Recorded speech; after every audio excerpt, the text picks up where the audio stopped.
আকাশপথে দ্রুত গতি পাওয়া যায় কিন্তু খরচ বেশি, জলপথে খরচ কম কিন্তু স্বল্প গতি। সড়কপথে যানজট, পরিবেশ দূষণ এবং অহরহ দুর্ঘটনা ঘটার কারণে মানুষ আস্থাহীনতায় ভোগে। তাই স্থলপথে যাতায়াতের অন্যতম নিরাপদ ও আরামদায়ক মাধ্যম হল রেলপথ। যে কোনো দেশের আর্থসামাজিক উন্নয়নে যোগাযোগ ব্যবস্থা তথা দীর্ঘস্থায়ী ও আরামদায়ক ও নিরাপদ যাতায়াতের ক্ষেত্রে রেলপথের গুরুত্ব অপরিসীম। পরিবেশ বান্ধব জ্বালানি সাশ্রয়ী যোগাযোগ মাধ্যম হিসেবে জাতীয় ও আন্তর্জাতিক পরিমণ্ডলে রেলগাড়ি একটি জনপ্রিয় পরিবহন। বিশ্বের অনেক দেশে রেলপথকে যাত্রীরা বেছে নেয় যাতায়াতের সহজ ও নিরাপদ মাধ্যম হিসেবে। ঠিক এর জন্যই বিশ্বের অনেক দেশ রেলওয়েকে প্রধান যোগাযোগের মাধ্যম হিসেবে বিবেচনায় নিয়ে গড়ে তুলেছে আধুনিক যোগাযোগ ব্যবস্থা। আমাদের দেশ বাংলাদেশ, জনসংখ্যায় আমরা অনেক বেশি, সেই তুলনায় সীমিত সম্পদ, নিম্ন আয় এবং কৃষি নির্ভর উৎপাদন ব্যবস্থায় রেলপথের গুরুত্ব ব্যাপক। হ্যালো বন্ধুরা, আমি চাঁদ।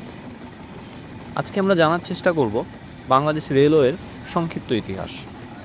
প্রাচীনকাল থেকেই ভারত উপমহাদেশে যোগাযোগ ব্যবস্থায় নদীপথের গুরুত্ব ব্যাপক, কিন্তু উপমহাদেশের আর্থসামাজিক উন্নয়নের কথা বিবেচনা করে এবং পরবর্তী ধাপে এগিয়ে নিয়ে যেতে কালক্রমে রেলপথের আবির্ভাব ঘটে। এই রেল সেবাকে ভারত উপমহাদেশের আধুনিকতার প্রথম পদক্ষেপ বলা হয়ে থাকে। শিল্পায়ন, নগরায়ন, জ্ঞান বিজ্ঞান ও দেশের আর্থসামাজিক অচলায়তনের ধারা ভেঙে এই শিল্পনির্ভর সমাজ ব্যবস্থাকে পরবর্তী ধাপে এগিয়ে নিয়ে যেতে রেলপথ পালন করেছে অতি গুরুত্বপূর্ণ ভূমিকা। সমাজ জীবনে আধুনিকতার ছোঁয়া লেগেছে এই রেল সেবার কারণে। বাংলাদেশের রেলের ইতিহাস। বাংলাদেশে রেলপথ শুরু হয় ব্রিটিশ শাসন আমলে। 1962 সালে ঊনবিংশ শতাব্দীতে ইংল্যান্ডের বিভিন্ন রেল কোম্পানি ভারতবর্ষের বিভিন্ন প্রদেশে ছোট ছোট রেলপথ সেকশন চালু করতে থাকে।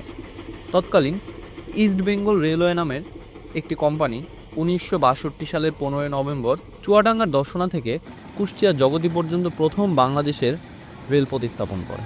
এরপর ধাপে ধাপে বাংলাদেশের বিভিন্ন এলাকায় রেলপথ নির্মিত হয়। ব্রিটিশ শাসনামলে বাংলাদেশের 2606 কিলোমিটার রেলপথ স্থাপন করা হয়। বাংলাদেশ রেলওয়ের ইতিহাস 160 বছরের।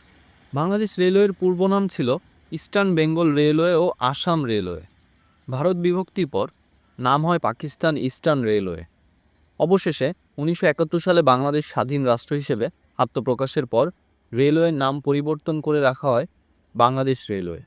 সেই সময়ে বাংলাদেশের রেলপথ ছিল 2858 কিলোমিটার। 1982 সালের 2 জুন পর্যন্ত বাংলাদেশ রেলপথের ব্যবস্থাপনা ও উন্নয়ন ন্যস্ত ছিল একটি রেলওয়ে বোর্ডের কাছে। 1982 সালের 3 জুন প্রশাসনিক ও কার্যপরিচালনার সুবিধার্থে রেলওয়ে বোর্ডকে বিলুপ্ত করে এবং এর কার্যক্রম যোগাযোগ মন্ত্রণালয়ের রেলওয়ে বিভাগের কাছে ন্যস্ত করে। একই উদ্দেশ্যে বাংলাদেশ রেলওয়েকে পূর্বাঞ্চল ও পশ্চিমাঞ্চল নামে দুটি ভাগে ভাগ করা হয়। সর্বশেষ 2011 সালের 4 ডিসেম্বর যোগাযোগ মন্ত্রণালয় থেকে পৃথক করে নতুন রেলপথ মন্ত্রণালয় গঠন করা হয়। বাংলাদেশের রেলওয়ের বর্তমান অবস্থা। বর্তমানে বাংলাদেশের রেলপথ 2955 কিলোমিটার এবং স্টেশন ও জংশনের সংখ্যা প্রায় 858টি। মিটার ও ব্রডগেজ মিলিয়ে 2020 সাল পর্যন্ত মোট 465টি ডিজেল ও লোকোমোটিভ আমদানি করা হয়। বর্তমানে ব্যবহৃত লোকোমোটিভগুলোর মধ্যে বেশ কিছু মেয়াদ উত্তীর্ণ হয়ে গেছে। যাত্রীবাহী কোচ, পণ্যবাহী ওয়াগনের মধ্যে অর্ধেকের বেশি আয়ুষ্কাল পেরিয়ে গেছে। বাংলাদেশের রেল সেতুগুলোর বেশিরভাগই ব্রিটিশ আমলে নির্মাণ করা হয়েছিল। সেগুলো সময় অনুযায়ী প্রয়োজনীয় সংস্কার না করার কারণে ঝুঁকিপূর্ণ হয়ে পড়েছে। একটি প্রতিবেদন থেকে জানা যায় বাংলাদেশের রেলপথের মানসম্মত রেল লাইন মাত্র 25%। 2011 সালে রেল মন্ত্রণালয় তার কার্যক্রম শুরু করলে রেলওয়ের অচল অবস্থা আস্তে আস্তে দূরীভূত হতে থাকে। তৎকালীন রেলওয়ের সবচেয়ে বেশি সমস্যা ছিল শিডিউল বিপর্যয়। বর্তমানে রেলওয়ে কর্তৃপক্ষ যথাসম্ভব ভালো সেবা দেওয়ার চেষ্টা করে যাচ্ছে। বাংলাদেশ বিশ্বের অন্যতম ঘনবসতিপূর্ণ দেশ। দেশের এই বৃহৎ জনগোষ্ঠীকে কাজে লাগানোর জন্য যোগাযোগ ব্যবস্থা উন্নতকরণের বিকল্প নেই। উন্নত ও দ্রুত নিরাপদ যোগাযোগ ব্যবস্থায় রেলের ভূমিকা অত্যাবশ্যকীয়। আজকে এই পর্যন্ত। আপনারা যদি উন্নত দেশগুলোর রেল ব্যবস্থা এবং বাংলাদেশের রেল ব্যবস্থা সম্পর্কে আরও বিস্তারিত জানতে চান তাহলে আমাকে কমেন্টস বক্সে জানাতে পারেন। ধন্যবাদ সবাইকে।